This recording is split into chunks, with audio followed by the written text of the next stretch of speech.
2002 সালে diamond হারবারে Hindu voter ছিলেন প্রায় 7 লক্ষ, এখন প্রায় 11 লক্ষ।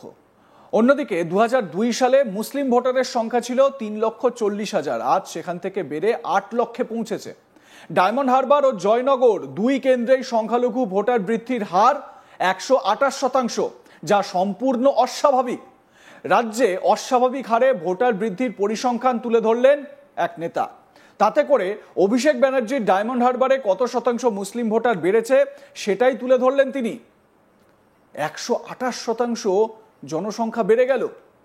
এসআইআর কে কেন্দ্র করে বাংলার রাজ্য রাজনীতি ক্রমশ উত্তপ্ত হচ্ছে। মঙ্গলবার এসআইআর ঘোষণার পর থেকেই বাংলায় শুরু হয়েছে এসআইআর এর দ্বিতীয় পর্যায়। এই আবহে এবার মুখ্য নির্বাচন কমিশনার জ্ঞানেশ কুমারের উদ্দেশ্যে হুঙ্কার দিয়েছেন তৃণমূল সাংসদ তথা তৃণমূলের second in command Abhishek Banerjee. তিনি হুঁশিয়ারি দিয়ে বলেছেন, একটা বৈধ ভোটারের নাম যদি বাদ যায় বাংলা থেকে 1 লক্ষ লোক ইলেকশন কমিশনারের অফিস ঘেরাও করবে। এই মন্তব্যের পরিপ্রেক্ষিতে সাংবাদিক বৈঠক করেন বিজেপির রাজ্য সভাপতি শ্রমিক ভট্টাচার্য। তিনি ডায়মন্ড হারবারের পরিসংখ্যান তুলে ধরে বলেন, 2002 সালে এই কেন্দ্রে ভোটার ছিল 10,54,000, আজ তা প্রায় 19 লক্ষে পৌঁছেছে। বৃদ্ধির হার প্রায় 8%। সারা রাজ্যে জনসংখ্যা বৃদ্ধির হার যেখানে 4%, সেখানে ডায়মন্ড হারবারে জনসংখ্যা বৃদ্ধির হার 8%। 2002 সালে ডায়মন্ড হারবারে হিন্দু ভোটার ছিলেন প্রায় 7 লক্ষ, এখন প্রায় 11 লক্ষ। অন্যদিকে 2002 সালে মুসলিম ভোটারের সংখ্যা ছিল 3,40,000, আজ সেখান থেকে বেড়ে 8 লক্ষে পৌঁছেছে। ডায়মন্ড হারবার ও জয়নগর দুই কেন্দ্রেই সংখ্যালঘু ভোটার বৃদ্ধির হার 128%, যা সম্পূর্ণ অস্বাভাবিক দাবি করছেন রাজ্য বিজেপি সভাপতি। শুনুন। যে জেলার অনুকরণে পশ্চিমবঙ্গের অন্যান্য জেলার উন্নয়ন ছড়িয়ে পড়বে, সেই জেলার ডেমোগ্রাফিক চিত্র কি? 2002 সালে ভোটার ছিল 10,54,000, আজকে ভোটার লিস্টের যে চেহারা তাতে প্রায় 19 লক্ষের কাছাকাছি এখানকার ভোটার পৌঁছে গেছে। 2002 থেকে আজকের যে অবস্থা, সারা রাজ্যে যদি জনসংখ্যা বৃদ্ধি দেখা যায় সেটা 4%। ডায়মন্ড হারবার এবং জয়নগরে এই বৃদ্ধির হার হচ্ছে 8%। 2002 সালে হিন্দু ভোটারের সংখ্যা ছিল 7 লক্ষ, 2025 সালে হিন্দু ভোটারের সংখ্যা হচ্ছে 11 লক্ষ। 2002 সালে মুসলিম ভোটারের সংখ্যা ছিল 3,40,000, আজকে মুসলিম ভোটারের সংখ্যা হচ্ছে 8 লক্ষ ডায়মন্ড হারবার লোকসভা কেন্দ্রে। 7 লক্ষ হিন্দু ভোটার ছিল 2002 সালে, 11 লক্ষ দাঁড়িয়েছে। 7 লক্ষ থেকে বেড়ে 11 লক্ষ। স্বাভাবিকভাবেই জনসংখ্যার বৃদ্ধি হয়েছে, নতুন ভোটার যুক্ত হয়েছে। হিন্দু ভোট সংখ্যা পৌঁছেছে 11 লক্ষে। মুসলিম ভোট সংখ্যা ছিল 3,40,000 2002 সালে, সেটা বেড়ে দাঁড়িয়েছে আজকে 8 লক্ষে।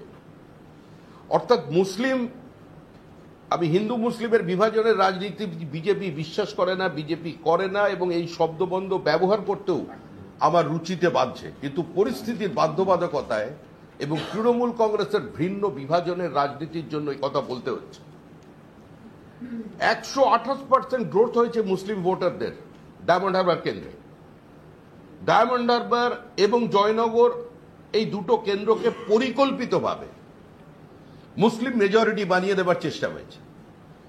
2019 সালে নির্বাচনে বিভিন্ন মসজিদ থেকে ঘোষণা করে দেওয়া হয় হিন্দুরা এলাকা ছেড়ে চলে যাও। কার্যত নির্বাচনের দুদিনের আগে আপনারা যারা সাংবাদিক আছেন, আপনারা যাদের এখানে সবার বুম রাখা আছে, আপনারা দেখিয়েছিলেন এক্সোডাস হচ্ছে, মানুষ ঘর ছেড়ে এলাকা ছেড়ে চলে যাচ্ছে ভিন্ন আশ্রয়ে, শুধুমাত্র নির্বাচনের কারণে। আজকে সেই পরিস্থিতি তৈরি করেছে আজকে পশ্চিমবঙ্গের বিভিন্ন প্রান্ত। এসআইআর এর বিষয়ে অভিষেক ইলেকশন কমিশনারকে হুঁশিয়ারি দিয়েছিলেন, মনে আছে তো? তিনি বলেছিলেন 2021-এ যেহেতু লেজে গোবরে হয়ে হেরেছে, 2024-এ 18 থেকে 12 হয়েছে, তাই বাংলা থেকে মানুষের মৌলিক অধিকার ছিনিয়ে নেওয়া হচ্ছে। তিনি বলছেন, আমরা তা হতে দেব না, আমি আগেও বলেছি, এখনো বলছি, একটা মানুষের নাম বাদ যদি যায়, একটা বৈধ ভোটারের নাম যদি বাদ যায়, বাংলা থেকে 1 লক্ষ লোক ইলেকশন কমিশনারের অফিস ঘেরাও করবে। ক্ষমতা থাকলে অমিত শাহ দিল্লি পুলিশ আটকে দেখাক, মানুষের ক্ষমতার কাছে কারোর ক্ষমতা টেকে না। তো হুঙ্কারের সুরে অভিষেক ব্যানার্জি কি বলেছিলেন শুনুন। এদের উদ্দেশ্য লক্ষ্য একটাই, বাংলাকে অপমান করা, বাঙালিকে বাংলাদেশি বলে আখ্যায়িত করা, বাংলা ভাষাকে ব্যঙ্গ বিদ্রুপ করা, এবং যেহেতু 2021-এ লেজে গোবরে হয়ে হেরেছে, 2024-এ 18 থেকে 12 হয়েছে, তাই বাংলার মানুষের থেকে তার মৌলিক অধিকার ছিনিয়ে নেওয়া আমরা হতে দেবো না। আমি আগেও যা বলেছি, আমি আজও তাই বলছি, একটা মানুষের যদি নাম বাদ যায়, একটা বৈধ ভোটারের যদি নাম বাদ যায়, বাংলা থেকে 1 লক্ষ লোক গিয়ে ইলেকশন কমিশনের অফিস ঘেরাও করবে। ক্ষমতা থাকলে অমিত শাহ দিল্লি পুলিশ আটকে দেখাক। কালকে সুপ্রিম কোর্টের অর্ডার দেখেছেন তো? হাইকোর্টে এক গালে থাপ্পড় মেরেছে, সুপ্রিম কোর্ট আর এক গালে থাপ্পড় মেরেছে। কেমন লাগলো? এত ক্ষমতা। আমি যখন নবজোয়ারে বলতাম মানুষের ক্ষমতার আগে কারোর ক্ষমতা টেকে না, সে যত বড় নেতা ভাবুক নিজেকে, দেশের প্রধানমন্ত্রী হোক, রাষ্ট্রপতি হোক, কোনো প্রদেশের মুখ্যমন্ত্রী হোক, রাজ্যপাল হোক, কেন্দ্রীয় মন্ত্রী হোক, মানুষের ক্ষমতার আগে কারোর ক্ষমতা টেকে না।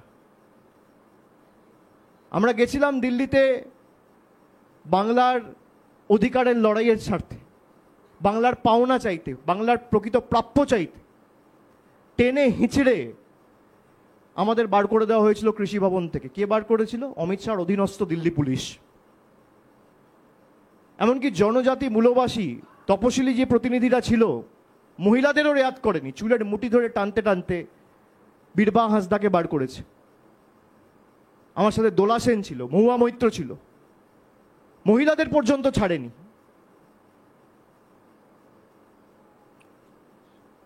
আমরা বলেছিলাম যে হয় আমরা এই লড়াই দিল্লিতে নিয়ে গিয়ে জমিদারদের বোঝাবো যে বাংলার ক্ষমতা কত ধানে কত চাল, আর না হলে বিকল্প অর্থের ব্যবস্থা করব। আমাদের সরকার প্রায় 59 লক্ষ প্রকৃত জব কার্ড হোল্ডার, যাদের টাকা বাকি ছিল 2024 সালের ফেব্রুয়ারি মাসের প্রত্যেকটা লোকের ব্যাংক অ্যাকাউন্টে টাকা ডাইরেক্ট ব্যাংক ট্রান্সফারের মাধ্যমে টাকা পৌঁছে দিয়েছে। এদিকে অভিষেক বন্দ্যোপাধ্যায়ের ডায়মন্ড হারবার লোকসভা কেন্দ্রকে নিয়েই কার্যত তথ্য খতিয়ান হিসেব তুলে ধরার চেষ্টা করলেন রাজ্য বিজেপি সভাপতি শ্রমিক ভট্টাচার্য। তিনি যেটা অভিযোগ করেছেন যে এই ডায়মন্ড হারবার লোকসভা কেন্দ্রে 128% বৃদ্ধি পেয়েছে ভোটারের, মানে ভোটার 128% হারে বৃদ্ধি পেয়েছে। এটা কিভাবে সম্ভব? এটা পুরোপুরি অস্বাভাবিক।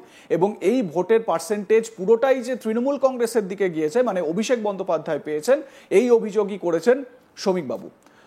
আপনাদের মতামত কি এ বিষয়ে জানাতে ভুলবেন না। দেখতে থাকুন আজ তাক বাংলা, সাবস্ক্রাইব করুন আমাদের ইউটিউব চ্যানেলটি, বেল আইকন প্রেস করুন নোটিফিকেশন পেতে।